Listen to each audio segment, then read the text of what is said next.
क्षयरोग मुक्तीसाठी बीसीजी लसीकरणास अतिरिक्त आयुक्त सीमा झगडे यांच्या हस्ते पात्र लाभार्थ्यांना लस टोचणी करून मायको सातपूर दवाखाना येथून प्रारंभ करण्यात आला। महानगरपालिका सार्वजनिक आरोग्य विभागाअंतर्गत 2,50,000 18 वर्षांवरील प्रौढ व्यक्तींना पुढील 3 महिने बीसीजी लसीकरणाची विशेष मोहीम महानगरपालिकेच्या सर्व आरोग्य केंद्र दवाखाने यांच्या अंतर्गत स्वतंत्र लसीकरण सत्राचे आयोजन करून करण्यात येणार आहे। या प्रसंगी डॉक्टर तानाजी चव्हाण, आरोग्य वैद्यकीय अधिकारी डॉक्टर शिल्पा काळे यांनी मनोगत व्यक्त करून या बीसीजी लसीकरण मोहिमेच्या यशस्वीतेसाठी नियोजन करण्यात आल्याची माहिती दिली। उद्घाटनाप्रसंगी डॉक्टर योगेश चिते, सहाय्यक संचालक doctor Ajita Salunke, doctor Monali Kadam, doctor Nanpurkar यांनी मार्गदर्शन केले। कार्यक्रमासाठी अजय सानप, जयप्रकाश रावल, डॉक्टर स्वप्नील साखला उपस्थित होते। कार्यक्रमास नोडल अधिकारी doctor Jitendra Dhaneshwar, doctor Yogesh Koshire, doctor Jagtap, doctor Ruchita Pawaskar, doctor Gaikwad यांनी सहकार्य केले। तसेच विभागनिहाय कार्यक्रमाच्या अंमलबजावणीची जबाबदारी देण्यात आलेली आहे। लसीकरण कार्यक्रमासाठी कर्मचाऱ्यांची कार्यशाळा आयोजित करून प्रशिक्षण देण्यात आले असून प्रत्येक प्राथमिक आरोग्य केंद्र, महानगरपालिका, दवाखाने यांच्या स्तरावर आशा स्वयंसेविका, परिचारिका, क्षयरोग कर्मचारी यांचे मार्फत लसीकरण सत्र आयोजन करून लस देण्यात येणार आहे। या आजाराबद्दल ऍक्च्युली खूप सर्व आपल्या समाजामध्ये अजून पण बराच गैरसमज आढळतो आणि सगळ्यात पहिला आमचा लढा जो आहे तो या गैरसमजाशी आहे। कारण अजून पण लोक टीबी झालेल्या लोकांकडे, आता या दादाने, खरं तर त्या दादाचे मी म्हणजे त्याच्या जिद्दीला आपण सलाम केला पाहिजे की त्याने इथे येऊन सांगितलं की मी टीबीने ग्रस्त होतो।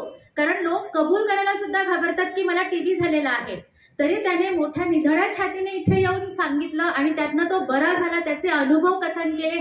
हे खरंच आमच्या समाजासाठी खूप चांगलं केलं दादा तुम्ही, कारण तुमचे अनुभव ऐकून आमचे अजून काही रुग्ण असतील जे लपवून ठेवतात की मला असा असा त्रास आहे, मी डॉक्टरांकडे जायला पाहिजे, या हे जी सत्यता यालाच आधी लोक ऍक्सेप्ट करत नाहीत की मला टीबी झालेला आहे। त्यामुळे आमचा आरोग्य विभागाचा पहिला लढा हा समाजाची याच्यासाठी आहे की आपल्याला जे काही आजाराची लक्षणं आहेत ती समजून घ्या। तसं तर आमच्या टीबी या विभागातर्फे, क्षयरोग विभागातर्फे ठिकठिकाणी वेगवेगळे कार्यक्रम घेतले जातात किंवा माहिती पत्रकं लावले जातात, त्यात आम्ही लिहिलेलंच असतं।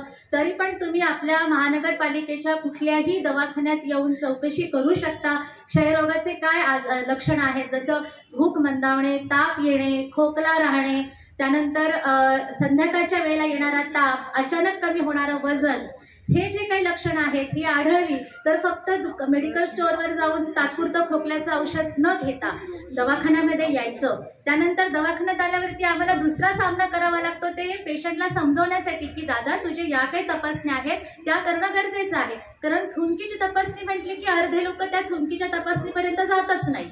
तर थुंकीची तपासणी किती महत्त्वाची आहे ते त्यांना समजावून देतो आम्ही। ती तपासणी तुम्ही करा, त्यातनं आजार निदान झाल्यावरती अर्धा पेशंट तिथेच बिचारा हतबल होऊन जातो। पेशंट म्हणा, त्याच्या घरचे नातेवाईक म्हणा की हा असा एवढा मोठा आजार झाला, आता आमच्या पेशंटला काय करणार, त्याच्यामुळे आम्ही कोणी आजारी तर पडणार नाही ना, त्याला समाज तर स्वीकारणार नाही ना, त्याला कामाच्या ठिकाणी कमी।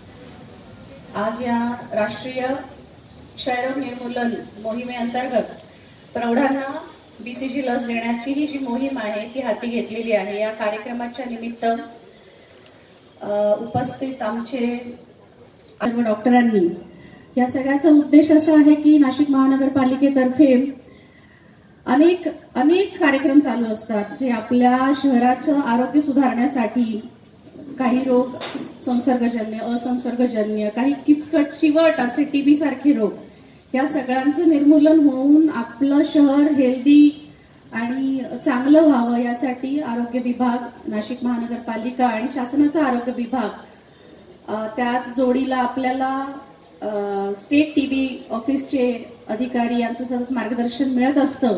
हे सगळे उपक्रम आपण खूप चांगल्या प्रकारे इथे राबवत असतो। अनेक विभाग कार्यरत असतात, त्यातलाच हा आता क्षयरोग निर्मूलन विभाग याची ही मोहीम आपण हाती घेतलेली आहे। तर या मोहिमेअंतर्गत तर आपल्याला मी येण्याच्या आधी नंतरही बरेच माहिती आपल्याला दिलेली आहे, क्लास घेतलेला आहे सगळ्यांचा, आता सगळेजण याच्यामध्ये तज्ञ झालेले आहेत आणि जसं डॉक्टरांनी आश्वासन पण दिलं आहे आणि त्यांनी विश्वासही दर्शवला आहे की आपण सर्वजण मिळून या शहरामधनं टीबी हद्दपार करूया आणि सर्वांच्या प्रयत्नाने हे शक्य आहे असंही त्यांनी सांगितलेलं आहे. आणि मलाही विश्वास आहे की आपण सर्वजण, एवढी सगळी यंत्रणा जर कामाला लागली आणि ठरवलं की आपण आपला खारीचा वाटा उचलायचा आहे, बरोबर, आपण सगळ्यांनी आपलं काम हे प्रामाणिकपणे करायचं आहे असं जर ठरवलं, तर हा क्षयरोग किती पण जुना असू दे, आपल्या लहानपणापासून आपण ऐकत आलोय क्षयरोग, तर किती जरी जुना असला तरी त्याचं उच्चाटन होणार याची मला खात्री वाटते.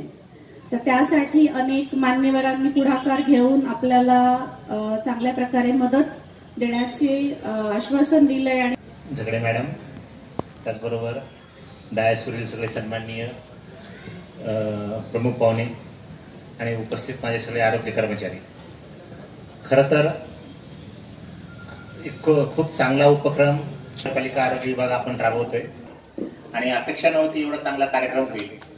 आणि आल्याबरोबर मला सरांनी सांगितलंच की सर खूप मोठा कार्यक्रम तुम्ही आयोजित केला. हे मलाही कल्पना नव्हती की शिल्पा काळे मॅडम आणि आमच्या साळुंखे मॅडमने बऱ्याच 8 दिवसापासून ही तयारी चालू होती. त्यामुळे आणि धनेश्वर सर, खरं तर आरोग्य विभागाची खूप मोठी धुरा आणि जबाबदारी माझ्यावर आहे. जवळपास 20 लाख लोकसंख्या आहे आणि बरेचसे विभाग आहेत. त्यात सगळ्यात मोठा विभाग म्हणून टीबी आणि लेप्रसी काळे मॅडम सांभाळतात. आणि मध्यंतरीच्या काळामध्ये मला असं वाटलं होतं की टीबी विभाग काहीच काम करत नाही आणि हे तुम्हाला सगळ्यांना कळलं पण होतं की माझा रोष आहे तुमच्यावर, तुम्ही काही काम करत नाही. आणि मग नंतर मॅडमने विचारलं की खरंच सर आम्ही काम. नाशिक लोकशाही न्यूजसाठी रमेश खरात, सातपूर.